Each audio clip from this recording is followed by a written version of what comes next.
পঞ্চসপ্তমীর দিন মানে কি? প্রভু যিশুর পুনরুত্থানের 50 দিনের মাথায় সেই দিনে শিষ্যরা, যিশু কি বলেছিলেন? তোমরা বাইরে যেও না। কোথায় যাবে না? বাইরে যেও না। কারণ কি?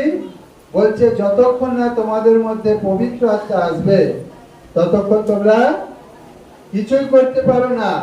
ততক্ষণ তোমরা এক জায়গায় থাকো, তোমরা প্রার্থনা করো, ঈশ্বরের কাছ থেকে যখন পবিত্র আত্মা পাবে তখন তোমরা শক্তিপ্রাপ্ত হবে, আর তখন তোমরা সমুদ্র পৃথিবীতে এই সুসমাচার নিয়ে যাবে। সেই জন্য শিষ্যরা প্রতিদিন যেমন এক জায়গায় জড়ো হয়ে প্রার্থনা করে, পঞ্চসপ্তমীর দিনেও তারা এক জায়গায় জড়ো হয়ে তারা প্রার্থনা করছিল।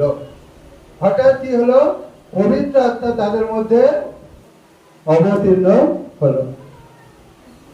এখন কিরকম ভাবে হলো?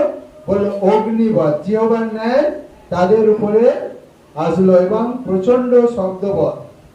এবং জিহ্বার ন্যায় এসে কি করলো? প্রত্যেক শিষ্যের উপরে বসলো।